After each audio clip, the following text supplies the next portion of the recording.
মুমিনদের আল্লাহ একটা সম্পর্ক জুড়ে দিলেন, সম্পর্কের নাম ভাই ভাই। আমরা সবাই কি? আওয়াজ করে বলেন, আমরা সবাই কি? আল উখুয়া, ব্রাদারহুড। সুবহানাল্লাহ, কত চমৎকার ইসলাম আমাদেরকে শিখিয়েছে। ভ্রাতৃত্ব তিন ধরনের। আওয়াজ করে বলেন, কয় ধরনের? একটা হচ্ছে আল উখুয়া আল ইনসানিয়া, হিউম্যান ব্রাদারহুড, মানবিক দিক থেকে ভাই। যারাই মানুষ তারাই আমার ভাই। হিন্দু পাড়া আছে নাকি? বড়ুয়া পাড়া আছে নাকি? এরাও কিন্তু আমাদের ভাই। এরা কি? কথা কয় না, এরা কি? কোন দিক থেকে? মানবিক দিক থেকে। কারণ তারাও মানুষ, আমরাও এদিক থেকে ভাই। এটাকে বলে হিউম্যান ব্রাদারহুড, আল উখুয়া আল ইনসানিয়া। ভ্রাতৃত্বের আরেকটা রূপ হচ্ছে আল উখুয়া আন নাসাবিয়া, রক্তের সম্পর্কের ভাই, আমার আপন ভাই। তিন নম্বর প্রকার হচ্ছে আল উখুয়া আদ-দীনিয়া, দিনী ভাই। এটা নিয়ে কথা বলতেছি আমি। দিনী ভাই, আজকে লক্ষ মানুষের জনসমুদ্র, আমরা একে অপরের কি ভাই? দিনী ভাই। আওয়াজ করে বলেন তো, কি ভাই? এই দিনী ভাই, মানবিক ভাই, রক্তের সম্পর্কের ভাইকেও ছাড়িয়ে যায়। এটা ফিল করতে হবে। এই আমার দিনী ভ্রাতৃত্ববোধ। কাশ্মীরের ভাইরা আক্রান্ত হলে যে আমার বুক ফেটে কান্না আসে, কারণ আমরা দিনী ভাই। আমরা কি ভাই? দিনী ভাই। সম্পর্কের দিক থেকে এটা সবচেয়ে মজবুত। এটা আমাদেরকে ফিল করতে হবে। সম্পর্কের দিক থেকে এটা কি? সবচেয়ে মজবুত, দিনী ভাই। বদরের প্রান্তর, এদিকে কোরাইশরা, এদিকে মুসলিমেরা। কোরাইশের মধ্যে, কোরাইশ গোষ্ঠীর মধ্যে অনেকে আছে বাবা, তার কলিজার টুকরা ছেলে মুসলিম সেনাবাহিনীর এদিকে দাঁড়ানো। মুখোমুখি দুইটা ব্যাটালিয়ন সেনাবাহিনী, কোরাইশদের বাহিনী, মুসলিম বাহিনী। কোরাইশদের এখানে বাবা, এইখানে ছেলে। কোরাইশদের এখানে ছেলে, এইখানে বাবা। ইসলাম তাদেরকে পৃথক করেছে। আর মুসলিম সেনাবাহিনীর মধ্যে কেউ কাউরে চিনে না। কেউ আনসার, কেউ মুহাজির, কেউ ছোট, কেউ বড়, কেউ দাস, কেউ মালিক, সব মিলেমিশে একাকার। কিসে তাদেরকে আবদ্ধ করলো? এই দ্বীনি ভ্রাতৃত্ব। চিল্লায় বলো ঠিক কিনা? এজন্য আল্লাহ বলেন, ইন্নামাল মুমিনুনা ইখওয়াতুন ফাসলিহু বাইনা আখাওয়াইকুম ওয়াত্তাকুল্লাহা লাআল্লাকুম তুরহামুন। খবরদার শুনে রেখো, তোমরা মুমিনরা হলো ভাই ভাই। আওয়াজ করে বলো, আমরা কি? আরো জোরে বলো, আমাদের সম্পর্ক কি? ভাই ভাই সম্পর্ক।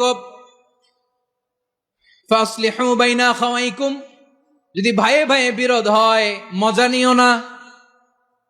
মুখ থাকতে, হাত থাকতে মুখে কি এমন মন্তব্য করো না, আরো লাগিয়ে দিতে যেও না। মিলিয়ে দাও, শান্তি সমঝোতা করে দাও, কারণ তোমরা সবাই হলে দিনী ভাই। আমরা কি? দিনী ভাই। মিলিয়ে দিবেন। দুইজন ঝগড়া লাগলে মিলিয়ে দিলে যে কত সওয়াব, এটা আমরা অনেকে জানি না।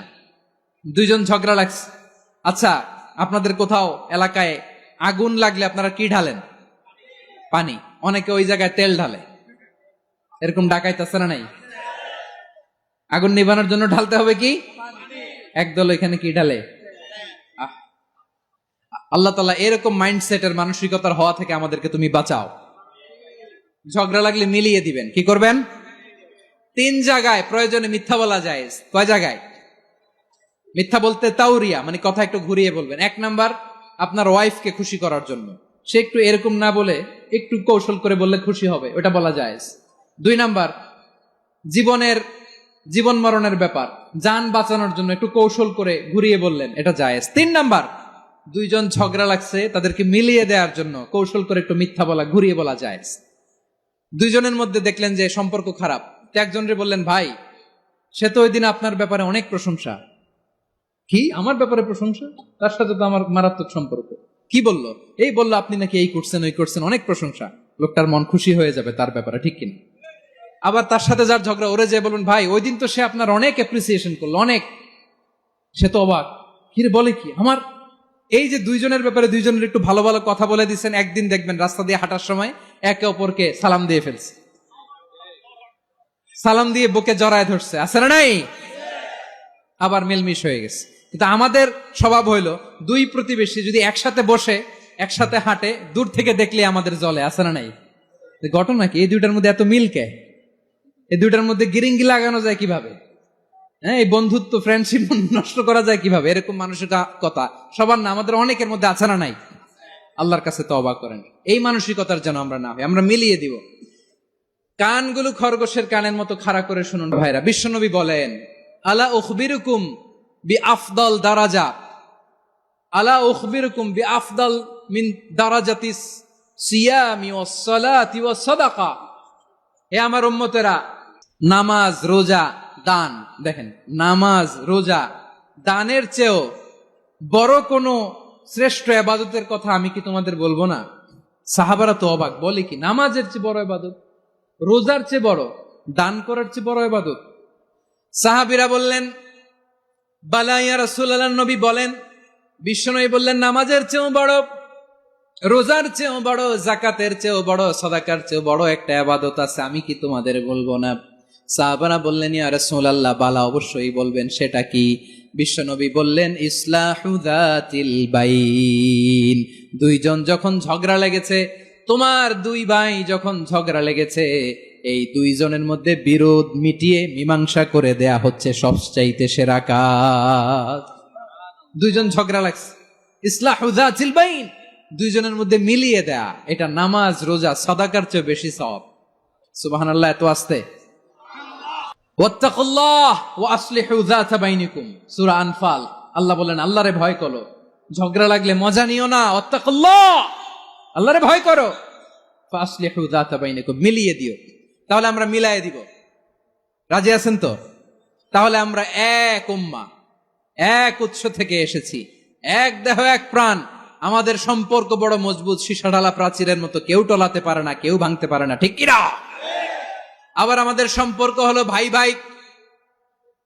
আমরা ঐক্যবদ্ধ থাকার জন্য দুনিয়ায় এসেছি। কেমন করে ঐক্যবদ্ধ থাকতে হয় দুনিয়াবাসীর শেখানোর জন্য এসেছি। আল্লাহ বলেন ও নবী, শুধু মুসলমানের মধ্যেই ঐক্য করলে হবে না, প্রয়োজনে ইহুদি নাসারাদের সাথে ঐক্য গড়ে তোলো। কথা শুনতেছেন? প্রয়োজনে আহলে কিতাবদের সাথে ঐক্যবদ্ধ হওয়ার আদেশ দিয়েছে কে? সবাই বলতে হবে, আওয়াজ করে বলেন।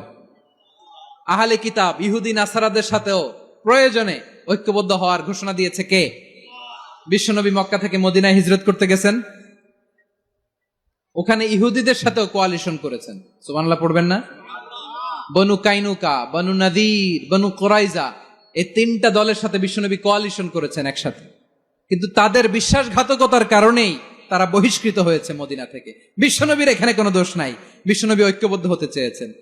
আল্লাহ তাআলা নবীরে বললেন, নবী তুমি তাদেরকে বলো, ও আহলে কিতাবের ভাইয়েরা, ইহুদি নাসারারা, এসো এসো এসো, আমরা এমন একটা বিশ্বাসের প্রশ্নে একত্রিত হই, যে বিশ্বাস তোমাদের নবীরাও প্রচার করেছে, যে বিশ্বাস আমিও প্রচার করি, যে বিশ্বাসের কথা তোমাদের পবিত্র ধর্মগ্রন্থগুলোতে রয়েছে, আবার যে বিশ্বাসের কথা আমার কোরআনের মধ্যেও রয়েছে, আসলে ওই কথায় আমরা একত্রিত হই। সুবহানাল্লাহ।